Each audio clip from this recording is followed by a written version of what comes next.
to another edition of the Business and Personal Podcast, where we bring you closer to the people you do business with. And oftentimes, I like to bring you closer to people that are doing great things out there in the world. And so thrilled today to have Randy Titony, the Executive Director of Limbs for Life, on with us. They're based out of Oklahoma City, but they help people all around the world.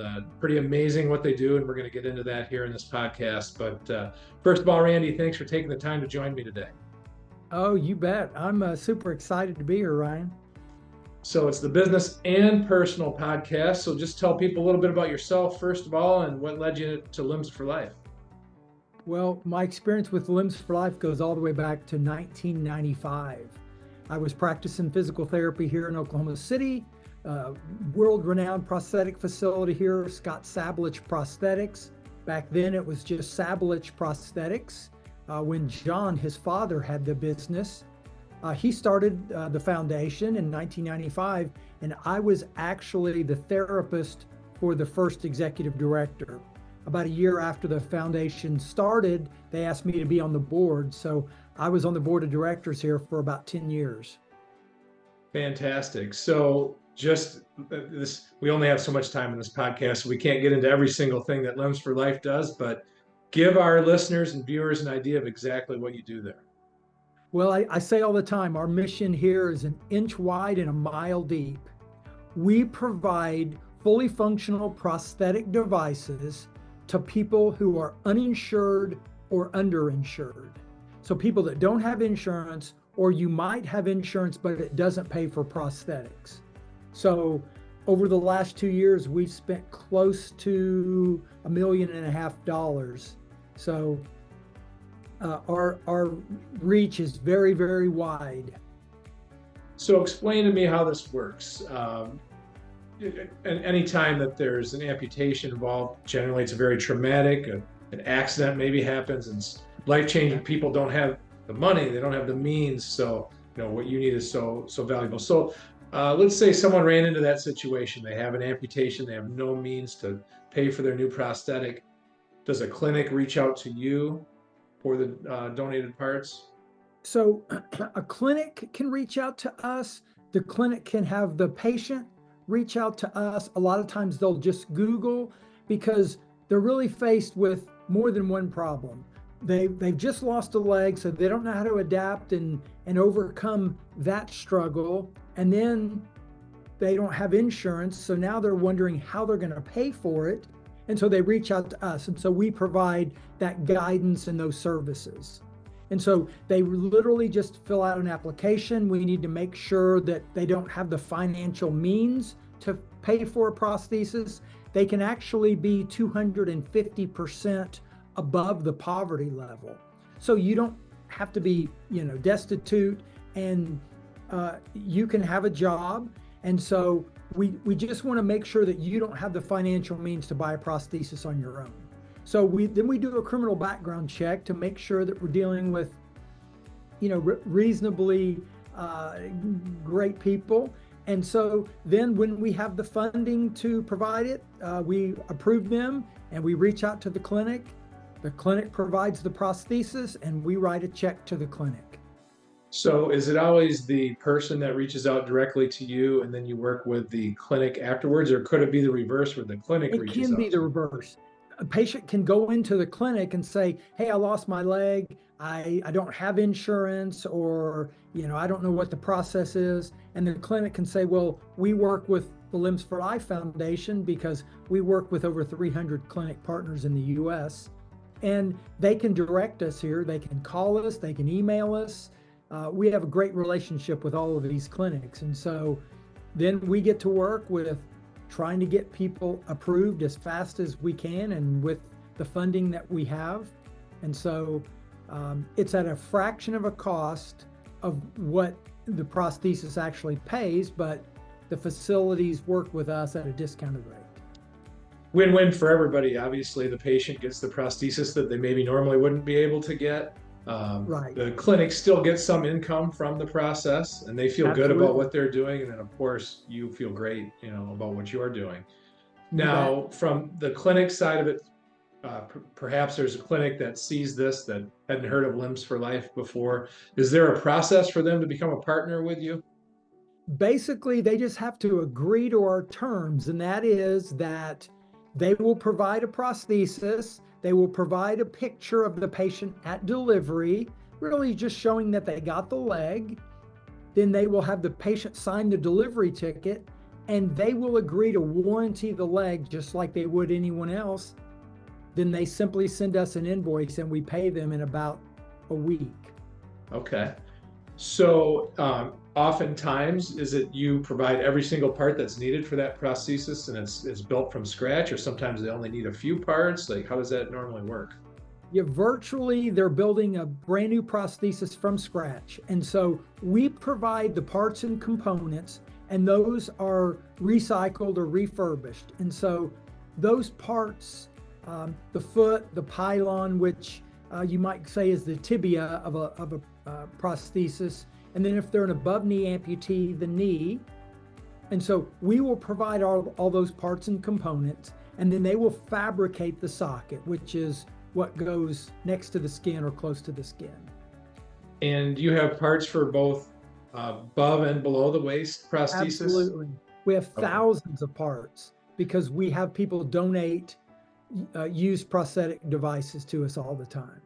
And you're working with people all around the world, right? Not just the United States. Absolutely. We've had an influx of shipments going out and requests coming in the last few months. So one of the things is we will provide parts and components to anyone, anywhere. So we will provide those outside the U.S. or to a clinic or a patient in the U.S. as well. So that's got my brain going in a couple places, Randy. First of all, you must have one heck of a warehouse to store all of these parts. It's 2,000 square feet. It's just next door. And secondly, there's a constant need. So the need for donations never ends. For people The that need for are monetary donations never ends, and the need for prosthetic devices never ends, because you may not be aware, but over 500 people a day in the United States lose a limb to diabetes, vascular issues, cancer, trauma, or just birth defect. So it's an issue that is big for certain. So yeah, you kind of answered one of the questions I had coming up next. You're reading my mind here, Randy. But there might be people listening that they're pulled at their heartstrings and they want to donate in some way. They may not have any prosthetic parts, but you do accept monetary donations as well. Absolutely, Ryan. And one of the things that people have a hard time understanding, but I say, we're not trying to do anything. We're doing it. So a below the knee prosthesis, we pay the clinics $2,500. And above the knee prosthesis, we pay the clinics $3,500. So for as little as $2,500, if a patient writes if a donor writes a check to us for a patient, 100% of that money is going directly to putting a prosthesis on a patient. So none of it goes to overhead, none of it goes to keep the lights on. We have a quasi endowment that covers all of that. And so 100% of donations goes to funding. So this is a great message for people out there listening, that there's two parts to this. Yeah, it's one thing to deliver all the parts to the clinic, but the money to pay them doesn't just appear out of thin air. That needs to come in some way, somehow as well, right?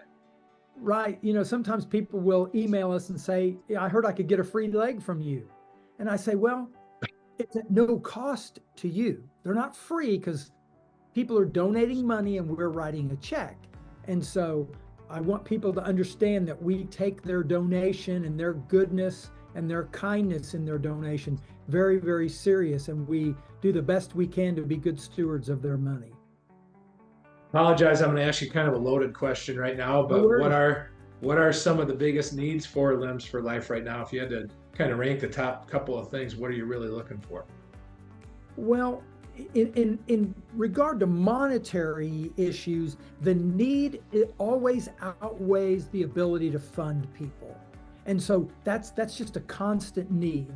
And so I tell people, you don't have to hit a home run with a donation. You don't have to fund a whole prosthesis on your own. If you can, that's wonderful. And we're incredibly grateful for that.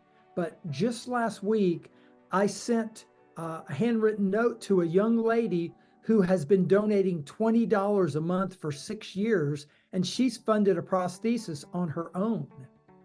And so, you know, pennies add up to nickels and nickels add up to dollars. And so, you know, anything that people can donate is great. That's on the monetary side. On the prosthetic componentry side, we always ask people, we realize how traumatic it is when you lose a loved one, but when your loved one, or you just, you know, kids can outgrow a prosthesis, or your insurance buys you another one, especially if you might be a veteran. Having those higher end devices donated is always a plus for us. We take anything from low end components, but obviously the higher end things that people can really use to get back to work, to further their education in school is always a great place. And certainly tax deductibility is something anybody that's making donations has a concern about. Either in either case, are either of those tax deductible? Yes. At the end of the year? So obviously their financial donations are tax deductible. And then when they donate a prosthesis, we give them a tax receipt. We do not put a determination on the value of the prosthesis. They have to go to their accountant and determine that. But we provide, whether you donate a foot, a pylon, a knee, whatever it might be, we will give you a receipt. So. Got it. So many success stories. We could do a series of podcasts probably where you tell me about all your different success stories, Randy. So again, I'm going to put you on the spot. Is there one in particular that really stands out for you? Absolutely. There's many that are incredibly emotional for me just because of the nature of our work. But one happened on October 5th of last year. Young man, Richie Horvat. You can Google him. His story was all over the Dallas area, and now we just had a national magazine. It's okay, exclamation point. It's an international magazine. We were featured in that. This young man was traveling for work, making a delivery. He ran out of gas. He called his dad. His dad came to help him gas up his car, and a distracted driver hit them on I-35 outside of Dallas, subsequently killed his father, and he lost his leg above the knee. And so his soon-to-be wife, his fiance at the time, reached out to us days after the accident. And we got going, and we were able to provide him, I think it was last month now, with a fully functional new prosthesis, with a partner in the Dallas-Fort Worth area. And now Richie is up walking, he's gotten married, and he's looking towards a much brighter future. And so, you know, those are things that you just cannot put a monetary value on, that are just so incredible and so powerful about the gifts that we get and what we do with those gifts. And so, you know, it's powerful and it's emotional for us. And we want people to know that we're making a difference, and we're providing freedom of mobility when these people might not have another opportunity for that. You know, sometimes I feel like the term life-changing gets overused a little bit, but certainly not in this case. I mean, you all are literally changing lives for the better. You know, if there's 500 amputees a day in this country, then I have to think there's quite a few of them that are in that situation that would need your help, that just cannot afford it on their own. So, and just amazing. We have, unfortunately, we have more applications than we are able to fund right now. But, you know, every day we had just 2 weeks ago, we had a gentleman call our office to ask about donating a limb, and he ended up writing a check for $30,000 to us. So it comes from the most, you know, unknowing places, and, you know, people are donating stock, and they're doing, they're putting us in their will, and they're doing qualified distributions from their 401k. And so a lot of those things you certainly wouldn't think about at first, but are great areas for people to look at. So for people that are listening and inspired now to help out in whatever way they can, Randy, what is the easiest way to reach out? Limbsforlife.org. It's limbsforlife.org. Limbsforlife.org. Call our office, call and ask for me. We want people to know and see the passion behind our work. So Randy, again, thanks so much for coming on. We've got Limb Loss Awareness Month here in April when we're going to be releasing this. So I thought it was a great time to shine a light on what you're doing, but not just Limb Loss Awareness Month, all 12 months of the year, what you need is a great need. So hopefully we get this out there and people continue to stumble across it over the course of time and help you guys out. That's fantastic. We sure appreciate your help, Ryan.